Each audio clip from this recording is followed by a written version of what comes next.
Hi hello, നമ്മൾ ഇന്ന് ഉണ്ടാക്കാൻ പോകുന്നത് ചിക്കൻ മധുഹൂത്താണ്. നമ്മളിങ്ങനെ യൂട്യൂബ് നോക്കിയപ്പോൾ അതിൽ റീൽ ടൈറ്റാണ്, അപ്പോൾ ഒന്ന് പരീക്ഷിക്കാമെന്ന് വിചാരിച്ചു. അത് കുക്കർ വെച്ച് സ്റ്റൗ ഓണാക്കി കുക്കർ ഒന്ന് ചൂടായിട്ട് അതിലേക്ക് കുറച്ച് ഓയിൽ ഒഴിക്കാം. അതിലേക്ക് ചെറിയ ജീരകവും അതുപോലെ തന്നെ ഡ്രൈ ലെമണും പിന്നെ ബാക്കി നമ്മൾ സ്പൈസസ് ഒക്കെ കൂടി കൂട്ടിയിട്ട് ഒന്ന് മൂപ്പിച്ചെടുക്കാം. പിന്നെ ഇതിലേക്ക് ഞാൻ എടുത്തിട്ടുള്ളത് 2 സവാളയും ഒരു 6-7 പച്ചമുളകുമാണ്. അതൊന്ന് ഇങ്ങനെ ഒന്ന് അരിഞ്ഞിട്ട് അതിലേക്ക് ഇട്ടിട്ട് നല്ലോണം മിക്സ് ചെയ്ത് നല്ലോണം ഒന്ന് വാട്ടിയെടുക്കണം.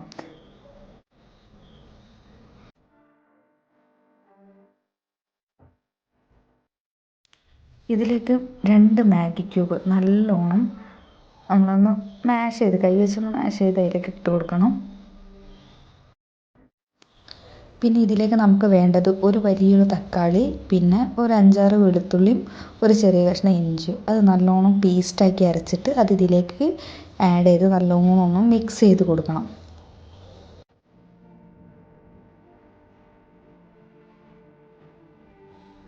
നമുക്ക് പെട്ടെന്നൊക്കെ ഒരു ഗസ്റ്റൊക്കെ വരുമ്പോൾ ഒന്നൊരു തട്ടിക്കൂട്ടായിട്ട് നല്ല രീതിയിൽ ഉണ്ടാക്കി കൊടുക്കാൻ ഉള്ള ഒരു വിഭവമാണ്.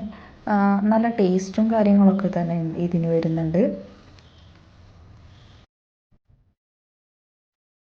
പിന്നെ ഇതിലേക്ക് ആവശ്യത്തിന് ഉപ്പ്, കാരണം നമ്മൾ മാഗി ക്യൂബിൽ ഓൾറെഡി ഉപ്പുള്ളത് കൊണ്ട് ആ ഒരു ഉപ്പ് പാകത്തിന് എടുക്കാവും. നമുക്ക് ചിക്കനൊക്കെ ഇതിലാണ് വേണ്ടത്. അപ്പോൾ ചിക്കനിലേക്കും റൈസിലേക്കുള്ള ഉപ്പ് നോക്കിയിട്ട് പാകത്തിന് ഉപ്പ് ഇപ്പം തന്നെ ഇട്ട് കൊടുക്കണം. പിന്നെ ഇതിലേക്ക് നമ്മൾ മെയിനായിട്ട് ഉപയോഗിക്കുന്നത് അറബിക് മസാലയാണ്. അറബിക് മസാലേൻ്റെ ഡീറ്റെയിൽഡ് വീഡിയോ എങ്ങനെയാണ് ഉണ്ടാക്കുന്നത് എന്നുള്ളത് ഞാൻ അടുത്തതായിട്ട് അപ്ലോഡ് ചെയ്യുന്നതായിരിക്കും. ഈ ഒരു മസാല മാത്രമേ ഇതിലേക്ക് വരുന്നുള്ളൂ. നമ്മൾ വേറെ മുളക് പൊടിയും മഞ്ഞൾപ്പൊടിയും ഒന്നും നമ്മൾ ഇതിലേക്ക് ഉപയോഗിക്കുന്നില്ല. ഈ ഒരൊറ്റ മസാല മാത്രമാണ് ഇതിലേക്ക് ഉപയോഗിക്കുന്നത്. എന്നിട്ട് കഴുകി നന്നാക്കി വെച്ച ചിക്കൻ അതിലേക്ക് നല്ലോണം മിക്സ് ചെയ്ത് അതിലേക്ക് ആവശ്യത്തിനുള്ള വെള്ളം കൂടി ഒഴിച്ചിട്ട് നല്ലോണം ഒരൊറ്റ വിസിൽ ചിക്കൻ ഒന്ന് വേവിച്ചെടുക്കാം. ഈ ഒരൊറ്റ വിസിൽ കൊണ്ട് തന്നെ ചിക്കൻ അത്യാവശ്യം ഒന്ന് കുക്കായിട്ടുണ്ടാവും. എന്നിട്ട് ഈ ഒരു ഇതിലേക്കാണ് നമ്മൾ അരി ഇടേണ്ടത്. ഞാനിവിടെ ഒരു 1.5 കപ്പ് അരിയാണ് ഇട്ടത്. ഞങ്ങൾ കുക്കറിലേക്ക് പാകത്തിനുള്ള ഒരു 1.5 കപ്പ് ബസുമതി റൈസാണ് ഇതിലേക്ക് ഇട്ടത്. അത് ഇട്ട് ഒരൊറ്റ വിസിൽ, അതുകൊണ്ട് നമ്മൾ റൈസും ചിക്കനും നല്ലോണം വെന്ത് റൈസ് ഇങ്ങനെ സെറ്റായിട്ടുണ്ടാകും.